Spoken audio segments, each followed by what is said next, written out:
Well, hello, this is Lexi here, and if you've watched my previous story, then you know that I'm busy getting my story out there and described actually. And one of the things that McGrath is talking about is the things that changed your life. So what's your story? What made you into who you are today, in this case who I am today. And whereas it probably started when I was 9 months old. As a baby I was in the hospital for about a month. Around Christmas time I had an older brother and an older sister. There was always something going on at home. You know, my mom studied a couple of hours a day on the piano, and going into a silent white hospital with no one around left me to not eat until my parents came along, and my brother wasn't allowed to come up. He had to watch through the window, and every time they would leave I would feel left out. Why didn't they take me with them? Of course, I didn't remember it quite like that, but you know, thinking about things, I started to realize that that was my story.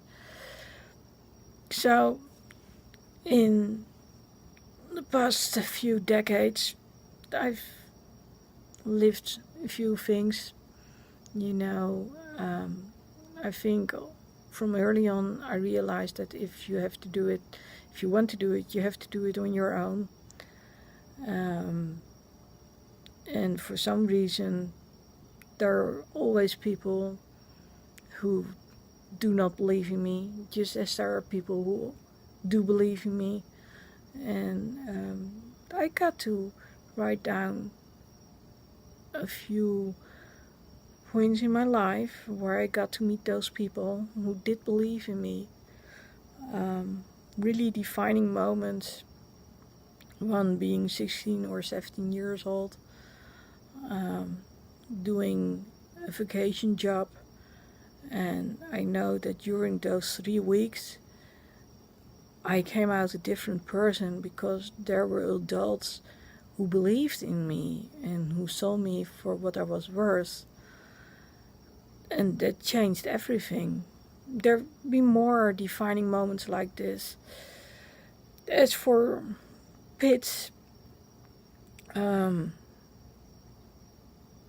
from early on I had to deal with being too flexible. So I've been to the hospital numerous times because my tendons would get inflamed and they wouldn't know why. And you know, it's all basically the result of just being too flexible. And they didn't teach me how to cope with it. Instead they said, well, it's something psychosomatic, which I saw as, okay, I'm not good enough, so I have to try harder. And in fact it was the opposite. I needed to slow down, but I didn't understand that and it wasn't explained to me. So fast forwarding, I decided that this year is going to be my best year ever. Those who've watched my videos must have seen the shirts a couple of times. So I think it must have been in December, late last year, that there was a judge who said, I can understand that you've not felt hurt up till now, which was totally true. You know, ever since I had my ankle twisted, ligament torn, tendon pop out, tendon moving since extra bone is shifting in my foot. People didn't take me seriously. They just didn't. And things changed after that. In February I knew I was going to wait for a longer period of time, and it started with a training Witch Hatter shirt, my best year ever. And I decided, okay, if I'm going away for a longer period of time, I need to learn how to make vlogs, how to make videos with me talking to the camera. And honestly, I hated it. I really hated it. But I did, and actually it wasn't that hard at all. And I started traveling. If the reward is big enough, and in this case it was, then you'll find ways to do it. And I straight after the course, I went on tour with some friends. One moment I would be in my car, the next moment I would be on the train. Well, not sure if I was on the train with them. I remember renting a car, getting a flight.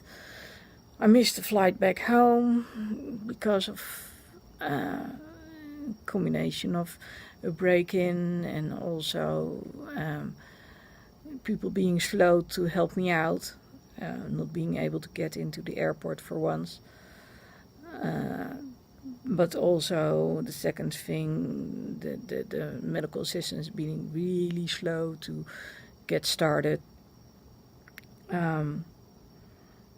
Up till today, I've been away this year abroad multiple times. Right now I'm in the States and I'm traveling light. I've learned that it's easiest for me to use 2 backpacks.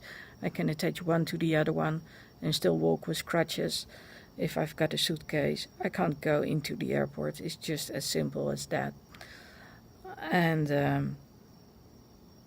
I've also learned to trust that whatever needs to happen, and I can always find a way to solve things.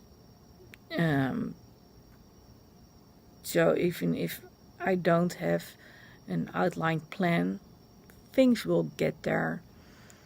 And watching that video of Ted McGrath with him pointing out the pit and the story, I realized that this trip here over to the States has been very difficult to me. I mean, the first week I was in Phoenix and someone who's staying at my home committed suicide. She failed. We expected her to get help from the End of Life clinic.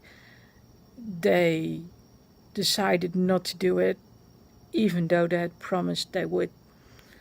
So I went away with the notion that if I would return home, she wouldn't be there anymore, which would be weird, because that meant I had seen her for the last time, but also it would give me the chance to work on myself again, which I need because I'll be having surgery finally for the second time a month after I get home. But that first week, I don't think I was much present in the seminar. I was there on and off. I cried a lot. I was tired. I made so many phone calls. I had to explain to others what to do since I wasn't around.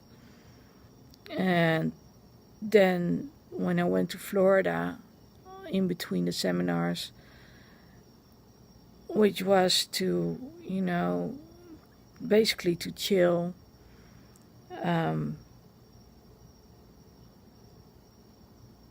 it turned out that I'd expected some things I'd asked about twice, and it wasn't going to happen.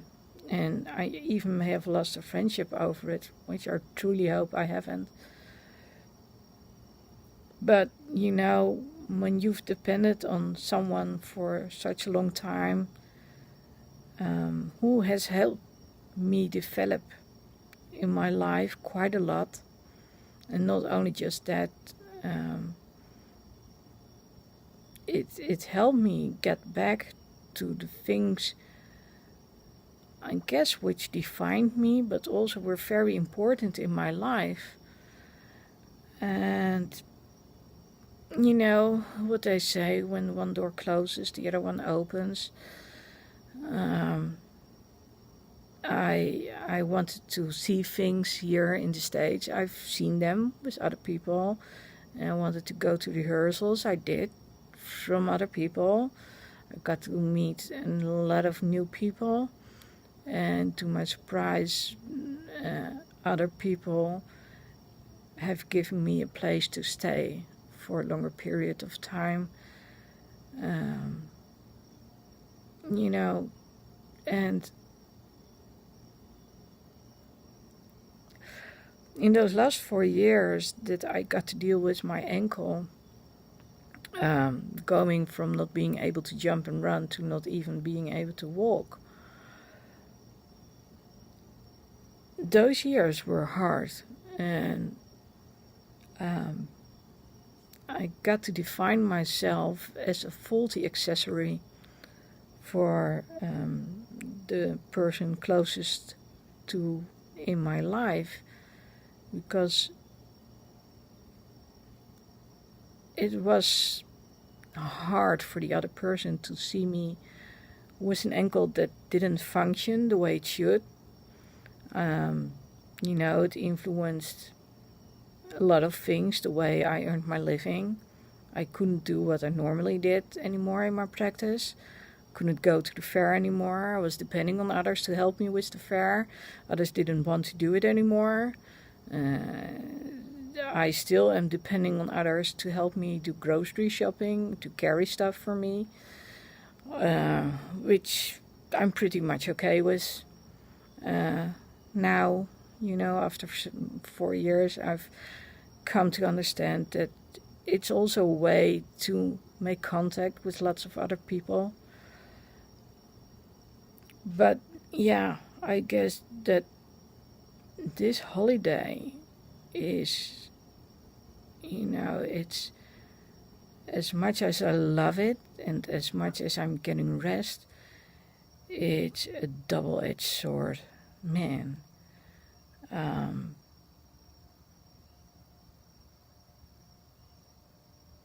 Yeah,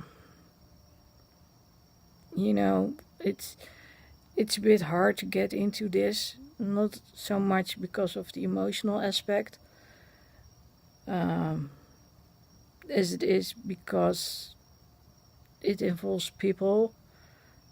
And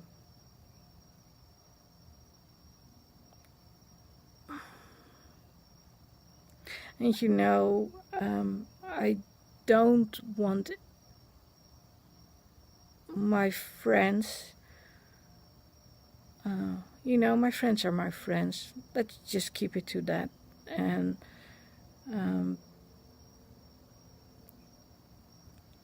regardless of what has happened and why it has happened, and I'm not talking about just this month, but also for a longer period of time, I have really come to understand the value of all the various people in my life, and how grateful I am for having each person walk with me in my life up till now, and sometimes before that. So yeah, I thought it was a good time to record my story, since I simply feel very emotional, and apparently that's a good thing because it makes me more human. I still hope, though, that I can be inspirational too, because despite everything that has happened, I did have a good time. I still do have a good time. I'm sitting here in this lanai, which I love, so I'm sitting outside. It's after midnight. You can hear the crickets, and it's warm. I'm sitting in my t-shirt, and I'm listening to videos, writing down my story, working on my business. So, when I need to focus on the things, because things are hard in my personal life, this usually really helps me. And being away from the things that really cost me a lot of energy back at home helps me to get my focus back again. So, what helps you get your focus back again? Let me know. Okay, laters.